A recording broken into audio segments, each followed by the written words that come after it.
Rizzoli Bookstore. Thank you all so much for joining us tonight. We're really delighted to have you all here to celebrate Edward Sorel and his wonderful memoir, Profusely Illustrated.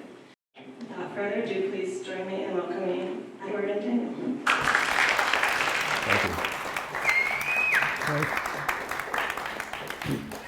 Thank you very much. It's a great pleasure to be here to talk about, this is part of a series of Rizzoli's emerging young artists and the future of their career. And to be able to salute this young man next to me is a great tribute. I'm very happy to be doing it. I'm also very happy to tell you that having read Ed's book a couple times, the stories that he tells in it are the same stories that he's been telling me for 30 years. So I think that they are actually true. So, young man, how are you? We'll start briefly at the beginning and then get to your career. Born in the Bronx, to a mother you loved and a father you did not. How did you become an artist? How did I what? Become an artist. Oh. What choice did I have? No, it was very easy to become an artist because I really was bad at everything else. I was a poor student, and it was easy. As soon as my mother heard that I made beautiful pictures from the teachers, she immediately sent me to a school for poor kids on Saturday that gave me art supplies, and I was an artist from that point on. So I was an artist from the time I was 10 years old. And what was the art that you were doing as a kid? What's that? What kind of art were you creating as a kid? I was doing the street scenes, people doing things, people at a baseball game, things like that. Did you imagine it was a career? No, I was going to do anything to get out of the house. I didn't think in terms of a career. I thought in terms of a job. I think for a while I was a door-to-door salesman, but what were you selling? I was selling kitchen set, apron, dish towel, and napkin sets on the installment plan. No, it wasn't on the installment plan. But you managed to make it through high school, and then you crossed over into Manhattan. Yeah. To Cooper Union. Made it to Cooper Union. Well, I was always music and art was in. Manhattan, and yes, I failed the test to Cooper Union. I was madly in love with a girl at music and art, and we both took the test at the same time. She made it, and I didn't, and that was pretty much the end of that romance. But the reason I didn't fail the art test, I failed the intelligence test. And the intelligence test was algebra. So I had an uncle who had gone to Princeton and studied with Einstein, and he was pressured by my aunt to teach me algebra. He was not pleased.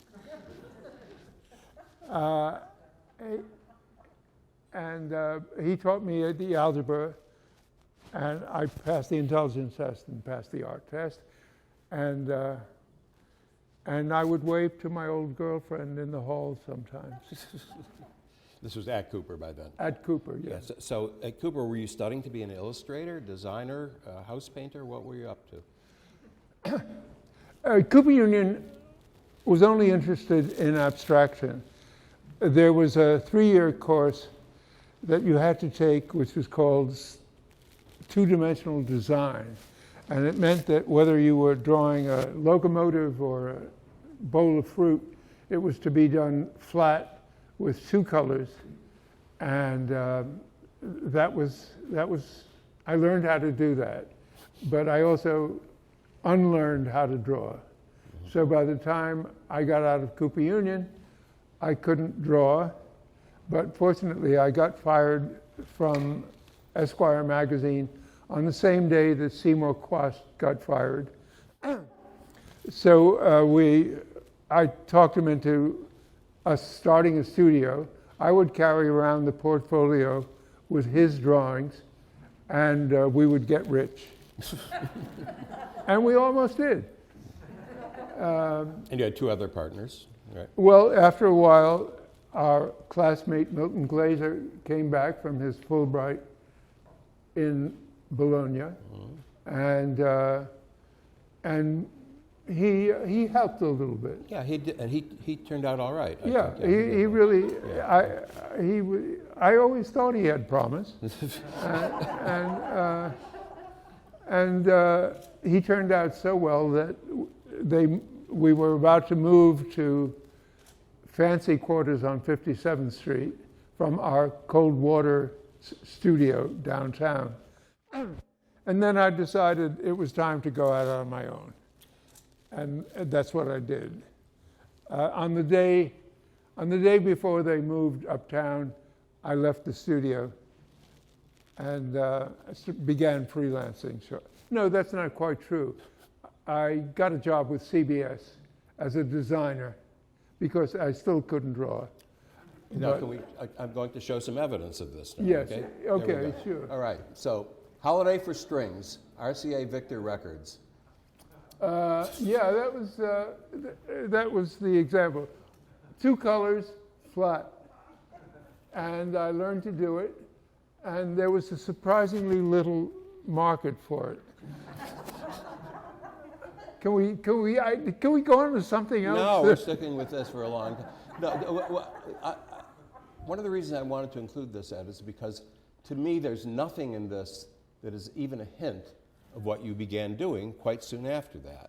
Was that because they were telling you to do it this, or were you just not yet you? I wasn't me. I did this while I was at Pushpin. They found somebody who could speak English well and could dress well, and he replaced me as the salesman of Pushpin Studios. And I was able to do the simple jobs. If they had a film strip in which I could copy somebody else, I did it. But gradually I learned how to do little drawings. And Milton and Seymour were both tremendous. They retaught me how to learn, how to draw. And I did learn, and this was one of the album covers I did while at Pushpin Studios. But then you moved on, and this is beginning to be the Ed Sorel we know. So tell us about this piece. Well, instead of that, I was nothing. You have to understand, I was stealing from everybody in the whole world, including David Levine. And somehow or other, you have to understand, it was the 50s, and it was impossible to fail. Every now and then I meet somebody from that time period, and all of these people that I knew then think of themselves as self-made men, which is crazy because I got fired from 11 jobs my first year out of school, and every time I got fired, I got a job that paid more money.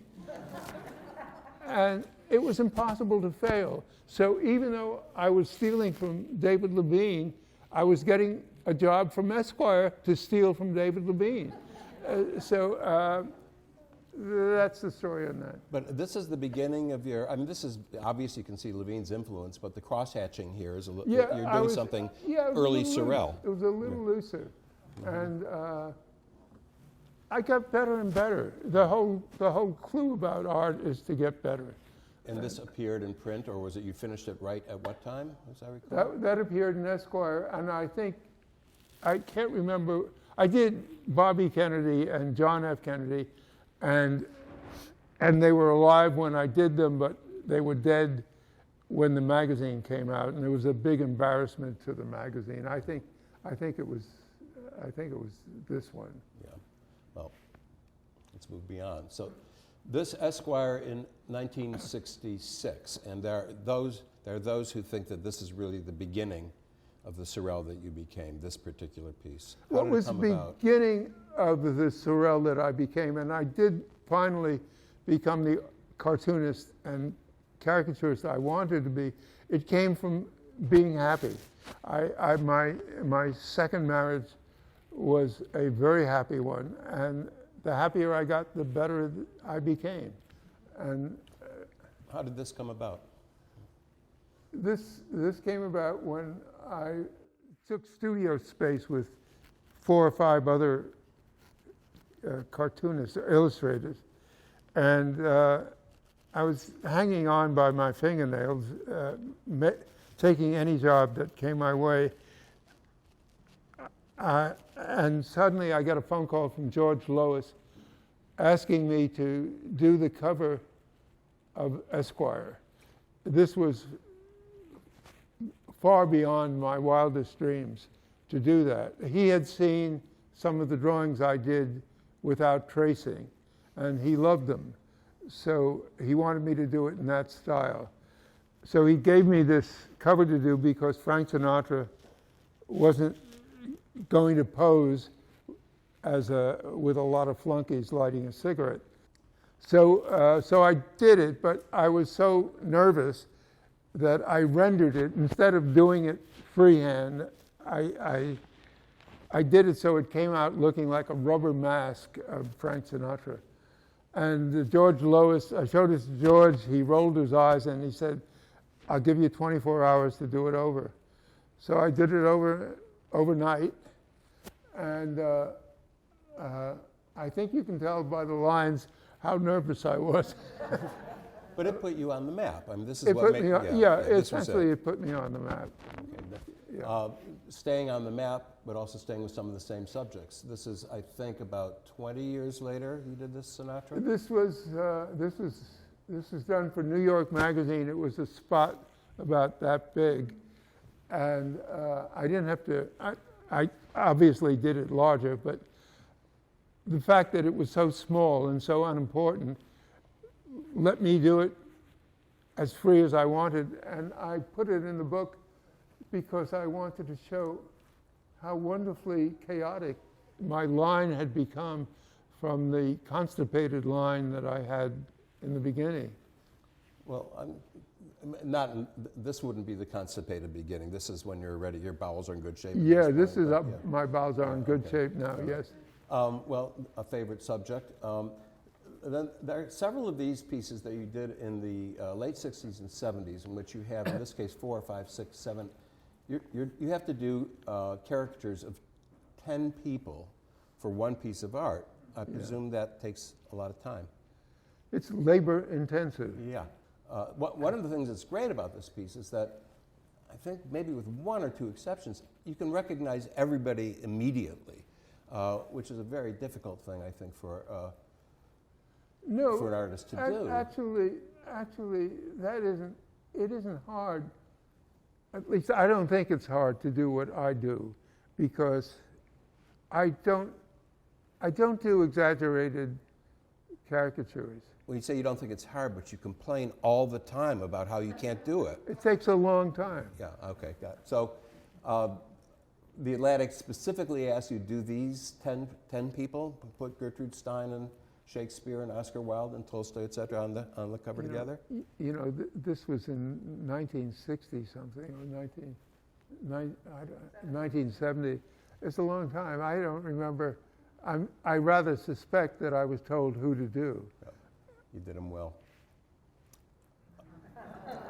So I can tell by the laughter, the age of everybody in this room. You have to be old enough to remember this guy. When Ed and I and Leo were going through pieces that are in the book and deciding what to include in this, I said, "You've got to include this Buckley." And Ed said, "Is that any good?"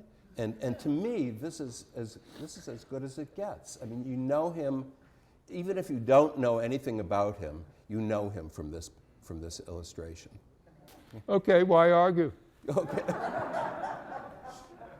Now here's another No, that's a beautiful This drawing. guy was good for your career. Oh my God, yes.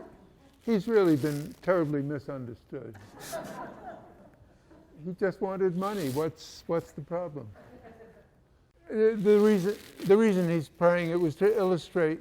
I did a few pages in New York Magazine about what people said about him, and his Quaker minister had said that he's basically devout, and so I did that picture. And this is Milhouse I, Lord of San Clemente, Duke of Key Biscayne, and Captain of Watergate. Based on a piece, a pre-existing piece. Yeah. Based on what? A pre-existing piece. I mean, no? Well, it's based on a cartouche. I don't know who was in the middle of the circle. I swiped from everybody. Yeah, of course. That's from the New Yorker.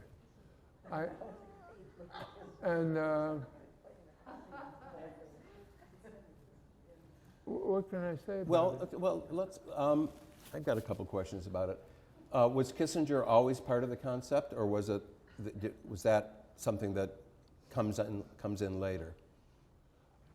I usually showed them a sketch of what I was going to do, and I'm sure that Kissinger was part of it from the very beginning. You had to. They didn't trust artists enough to just say do it. Of course not. And I guess it's pretty good. I mean, I like the moon as the part of the hammer and sickle. This I love. This is after he was out of office. This is Billy Graham and Norman Vincent Peale taking him down from the cross. Billy Graham, by the way, had said when Nixon was riding high that he's certain that God meant Nixon to be president of the United States. And for all we know, it's true. Is that why you're an atheist? It seems to me that, or would you argue that you're at your best when you're doing people that you really don't like? Yes. Yes. Well, here's to disprove that. Oops, I'm going too fast. Here's somebody that you also didn't like. This is fantastic. Yeah. Jerry Ford takes over. Yes. And Nixon in the lower left. In the bottom left is Nixon hypnotizing Gerald Ford. You will grant me executive clemency. You will grant me executive clemency. But I put this here because this is somebody you loved. I think that of all of your Hollywood pieces, it seems to me that you love doing Edward G. Robinson more than anybody else. I did. In my book, I say if I were a pharaoh, this is the drawing that I'd have buried with me. It was for a quarter page in the New Yorker. It had no right to be as good as it is. But occasionally, you find a piece of a photograph that's so good you don't have to do anything to it. This is surprisingly close to a photograph from a movie he did called The Woman in the Window. And I did the whole thing freehand except for the scissor. Otherwise, it's a real drawing. But what about the accentuating certain characteristics? I mean, obviously, Robinson had an amazing face that this could be done with. But the eyebrows, you picked the eyebrows, you picked the lips, or no, did they pick themselves? Yeah, the lips were everything. Yeah. Now, this piece didn't appear in any popular magazine of Jesus at the last flossing. If you can't read the bottom, it's my single favorite Sorel ever. Yeah. What were the circumstances? Clearly no magazine asked you to do this. No, I became friends with Pat Oliphant, who to my mind was the greatest of all editorial cartoonists, and he invited me to stay with him in New Mexico, and where he had there was a etching workshop. So I had done etchings in high school, and and I had to draw something. I only know how to draw funny. When I have, on occasion, tried to draw serious, emotional things, that I try to be Kathy Kollowitz, but when I do it, it comes out funny. And but what were you intending to do with this? I mean, just to give it to friends. To give it to friends. Thank you very much. So staying with the religious theme, if you can't see this, this is Moses' dog with a crowd of dogs, and on the Ten Commandments, heel, stay, come, sit, fetch, paw, lie, jump, sick 'em, beg. Okay, let me tell you the story how this came about. Graydon Carter was the editor of Spy magazine, and he called to ask me to do a drawing for the magazine. I asked him what his page rate was. It was very low, and I said, I can't do it for that price. The following week, he called me up and invited me to lunch. And knowing that I was going to have lunch with him, I did a sketch, because I love doing anti-clerical cartoons. And so I did this very fast cartoon of the dog, Ten Commandments, and after dessert, I showed it to him, and he handed it back to me, and he said, "It's got Lee Lorenz's fingerprints." Now, Lee Lorenz was the art director of The New Yorker, and I started to stutter, but no, I never did work for The New Yorker. But by an odd coincidence, I was having lunch with Lee Lorenz the next day. But what Graydon was saying to you, this has been turned down by somebody else. Why would I want this? I forgot that part. Yeah, okay, I'm here for that reason. Okay. He meant it's been turned down by the New Yorker. You're giving me something that's been rejected. Anyway, I showed it to Lee over lunch, and 2 weeks later, I had a full page in the New Yorker. So it was a really very meaningful. Was this done to illustrate anything, or was it just a freestanding, no-caption cartoon in the New Yorker? There was no caption. No caption necessary. No, there's no caption. They don't do that very often. No. Speaking of cartoons, the caption on this one is, "Before we married, she seemed like the sort who would suffer a fool gladly." Yeah. Different technique. Different technique. This is done with a grease pencil, and I love doing grease pencil if it's simple. This is a simple illustration.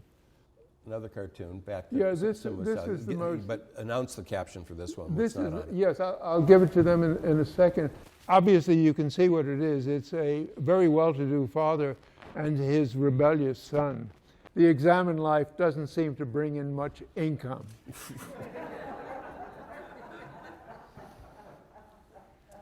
So the New Yorker. This is your first New Yorker cover. Yeah. And was it Tina Brown's first cover? It was Tina Brown's first cover. So. Tina Brown leaves Vanity Fair.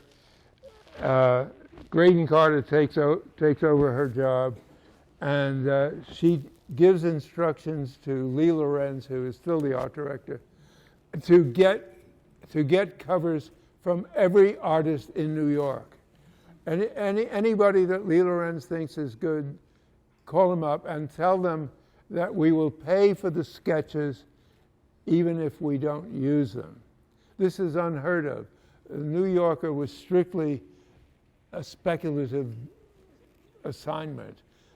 You brought your art, and if they rejected it, you just wasted your time.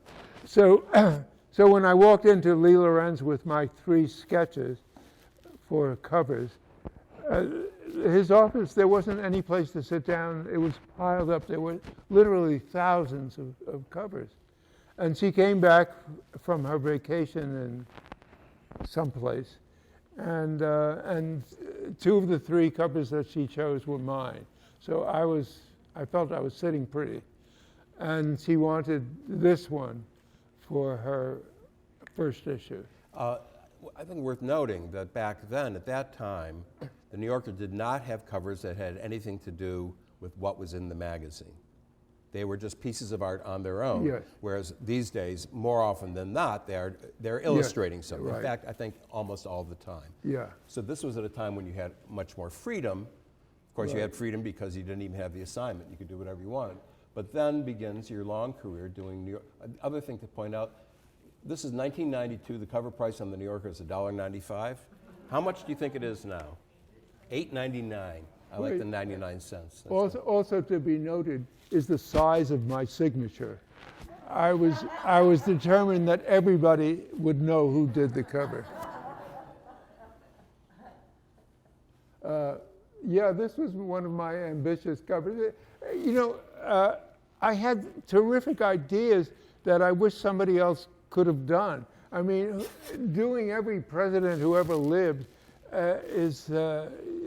I double-checked it. There actually is Millard Fillmore is one of those faces back there. Yeah. I wouldn't have known because who knows what Millard Fillmore looked like, but you did your research. I did my research. Every one of these faces is an actual president. Honest-to-God president, yeah. You know, Clinton always talked too long. So I assumed his inauguration would be long, too. And I had Teddy Roosevelt looking at his wristwatch, which is... And the famous New Yorker checking department said, wait a minute, they didn't have men didn't wear wristwatches then. But they were half right and half wrong. The truth is that men did, by and large, use pocket watches. But some men did wear wristwatches, even though it was considered effete and feminine. And but the reason that men wore wristwatches after World War I was because of the need for grenade throwing. They had to count the seconds, so they needed a wristwatch. And after World War I, men wore wristwatches. Anyway. So much for the checking department.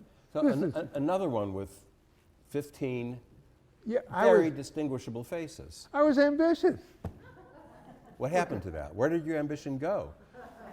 No, it's so slowly. What was the occasion for this one? There was a fiction issue. Every year there's a fiction issue, and I loved the idea of highbrow and lowbrow. As a cartoonist who thinks of himself as an artist, the question, you know, there are people to this day who ask me whether I do painting. You know, why would I want to do painting when I can do funny pictures and do them artistically? So the business of highbrow and lowbrow. It's best illustrated to me in the lower left corner. Edith Wharton looking at Mickey Spillane. Now that's a couple. Okay. Oh yeah, and this one. I thought this joke is so obvious. She's waiting for her son to call. This was Mother's Day. The date is May 13th. This was Mother's Day, but somebody wrote a terrific review of my book. But he completely misunderstood the meaning of this cover. It was Jerome Sharon. Okay. And he thought that the joke was that she was upset by the modern phone. Well, let's hope he's not doing many cartoons. Okay. It's great, really great. And this, of course, somebody in New York owns that painting. And because after it came out, I heard from somebody who knew him that he was surprised that his painting was suddenly on the New Yorker. Anyway, it's a very famous primitive painting of kids with the boat and the hoop and a book, and they're looking at these digital toys of Christmas today. Is different. Yeah. And this was always one of my favorite, even though I don't want to embarrass Jim, but I once did a cover that had a lot of naked women in it. and I knew the figures were terrible, and I had to go to Jim McMullen to help me draw them. I do not do naked women well.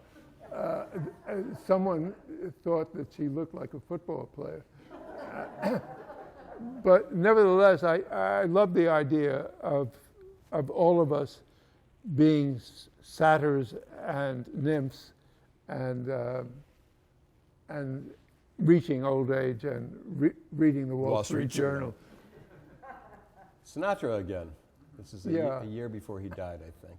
But the only time that I had to do a cover over was because Tina Brown thought that Frank Sinatra looked too much like Johnny Carson. I don't know what I did to make him look more like Frank Sinatra, but this is it. That's the best cover I ever did, I think, or one of the best. So this Subway of the Animals, this was not to illustrate anything in the magazine. This is an idea of yours. Yeah. But was it an idea that had been around for a while and now I want to do it, or it pops up that day and then you do it? No, the covers paid a lot of money. I wanted to do a cover. So I kept thinking of ideas. Surprisingly, very few of my ideas ever got turned down. And some of them weren't so good. But we won't talk about those. Well, the next one, you mentioned before we go to it, that you draw funny. But the next piece, there's nothing funny about. No, so explain the circumstances. They called, the week after 9/11 happened, Art Spiegelman did an all-black cover. If you held it up to the light, you could see something else. But on the second week, they called upon me to do a cover about how New York was recovering. And I begged them not to ask me to do this. I said, just go back to being funny, I begged them not, I didn't want to do it. But I had to do it. So I don't know what made me think of people's legs, but that's what I did. And I did it in a light style. It wasn't morose. It wasn't. Not at all. In addition to the lightness of the style, what's great about this is that it is absolutely self-explanatory, but not illustrating anything that is familiar to the eye. None of us are at ground level looking up from the curb, or at least not often. But it just worked instantly. I think it's. But it didn't make you want to do more serious work afterwards. No. No. Okay. No. Okay. Now we move to a totally different medium, which is the two enormous murals you did. One for the Waverly Inn, and one for the Monkey Bar, both commissioned by Graydon Carter. Right. And tell us about this one. Well, let me show first. This is how, if you haven't been there, it wraps around the whole room, and every one of these figures is somebody who was figured prominently in the history of Greenwich Village. Right. Everybody is supposed to have, in the mural, is supposed to have lived in Greenwich Village. I put in Cole Porter because I do a good Cole Porter, but he did a show called Greenwich Village Follies, I think, and so I put him in there. But in case you can't, can I? Yes, please. Tell you who they are? S.J. Perlman, Theodore Dreiser, Cole Porter. The butterfly is Truman Capote. You left out Joan Baez up there, right? Oh, I forgot. I didn't. Yes, Joan Baez in the tree playing a guitar. Walt Whitman, Isadora Duncan. Martha Graham. Excuse me. Martha Graham, James Baldwin, Dodd. What was her name? Mabel Dodge. Mabel Dodge, and John Reed and Joe Papp of the Public Theater. Fantastic. And but when you do these, you're not Michelangelo painting on the ceiling or Diego Rivera No. standing on a scaffolding. No, all the drawings were 13 inches high, and they're blown up. And actually, there was a fire in the Waverly Inn, and the reporters kept calling, or at least a couple did, how I feel about my mural being burned. I had to tell them that it's just a Xerox.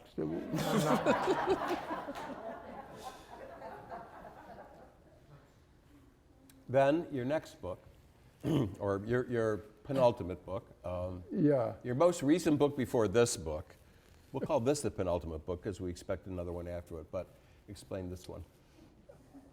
Mary Astor fell madly in love with George S. Kaufman when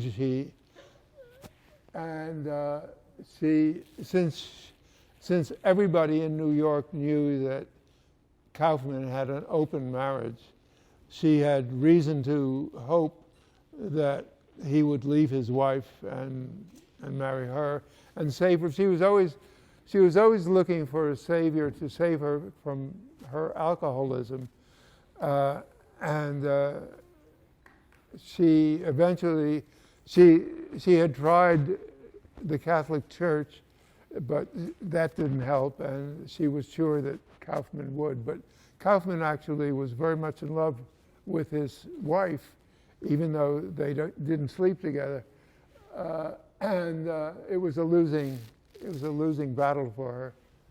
And Hollywood's reaction. What? Hollywood's reaction. Oh, she was in the middle of shooting her best movie, Dodsworth, and when her husband, in order to get her husband had stolen her diary and had a record of all her extramarital affairs, and it hit the court. And in the middle of this shooting Dodsworth, this trial began, and Sam Goldwyn was being pressured by the other studios, who were afraid of even more censorship than they already had. He was being pressured to let Mary Astor go and hire somebody else to reshoot the scenes that she already did. And this is Goldwyn trying to decide, and you can see he's so angry. This whole damn scandal is Viola's fault. I told that bastard, look, I got Merle Oberon on the contract. If we put her in Dodsworth, it won't cost me a dime. But Mr. Big Shot, director, tells me that only Mary Astor can play this role. Next time I need his advice, I'll give it to him. Anyway, the book is called Mary's Purple Diary. It was published a few years ago, and it's really, really good. And now we're getting toward the end. So yes. Here's Ed trying to finish his book. I'm trying to finish my Mary Astor book, and I have to plead with death that I only have 2 more drawings to do. So you're still I doing did make it. I did. You made it. I made it. Yeah. And that's it. Right on the button. We have some time for questions, but I don't want to leave this up on the screen. Instead, there are 2 I want to show. This is all, Ed's greatest hits. There they are together. These are much harder to recognize, so I'm going to tell you who they are. It's Nixon, Reagan, Meese, his Attorney General, Gorbachev, Johnson, Kissinger, and Bush. And then here, they get to do Ed. So, who has a question? Go ahead. So this is the most I've ever laughed at Rizzoli, so this is very incredible to meet you. You, as been shown, you've been the funniest part of so many serious magazines, New Yorker, Atlantic, The Nation, Esquire, but you also, for a time in the early years of National Lampoon, did so many incredibly funny covers. Actually, as a high school student from Lincoln High School in Brooklyn, I met you briefly, and Doug Kenny and Michael Donahue, and I interviewed them for the Lincoln Log. I remember so fondly being there. So what was that? Was that experience working for other funny people in a humor magazine different than working for the other magazine? I did very little for National Lampoon, and those guys, I wouldn't compete with those guys. Those guys were brilliant and they were funny, and I never met Kenny. I didn't meet any of the big shots. I met one of them, but I can't remember his name. I'm sorry to disappoint you, but the only guy I spoke to was a guy named Grossman, I think, who was the art director. And well, the work you did for that and all the other magazines is incredible. Oh, thank you.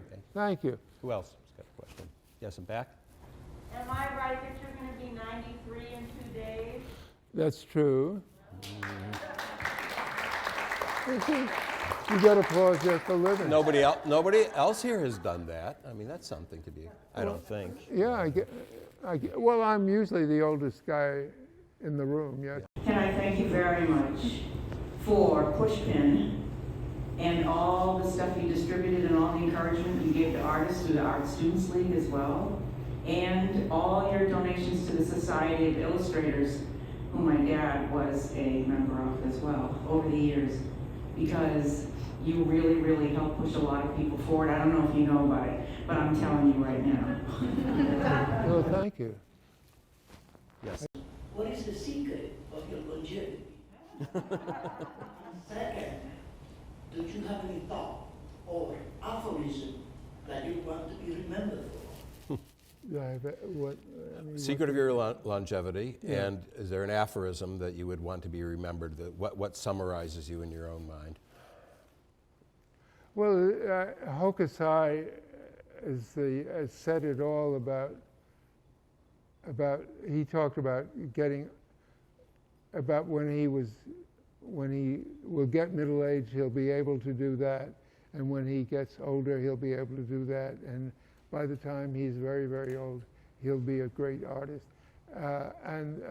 It wasn't an aphorism, but it was a sense that I'm going to get better and better and better, and it's something that I still have. I still hope that I'll find a new way of doing something even better than I've done it before. And the secret, I hate being serious and not being amusing, but you got to have the right genes to live as long as I did. So it has nothing. I do advise not smoking, however. But there is no secret. Life is a crapshoot. You're winning. Ed, could you talk a little bit about the series you did with Nancy, your wife, called Brief Encounters? Yeah. Pages of the Atlantic, and how you and Nancy worked together. Yeah, I left the drawing in my book that I love most of all shows Mary Cassatt showing her painting to Edgar Degas in her apartment. Sometime in the 80s, Walter Bernard became art director of Atlantic magazine, and he wanted a feature to appear every other month. And he asked me to come up with an idea, and my idea was to do a series of first encounters. Vanity Fair in the 1930s had used Covarrubias, Miguel Covarrubias, to illustrate impossible meetings, like Greta Garbo meeting Calvin Coolidge, for example. And I thought, well, they were brilliant and it was funny, but it would be interesting to know what happened in real first encounters. So I suggested it to Walter. Walter suggested it to Whitworth, and for 14 years, Nancy and I did first encounters in Atlantic magazine, and those were the pictures that I felt I became the artist that I always wanted to be. I could do a watercolor and pen and ink 1 month, and then the next month I would do crayon, or the next month I would do pastel. I could experiment because it was a 2-month time to do it. And Nancy. Oh, I'm sorry, go ahead. No. Please. Well, Nancy had been a writer when I married her, and now that the children were going to college, this was marvelous. It was paradise for both of us to work together on this thing, and since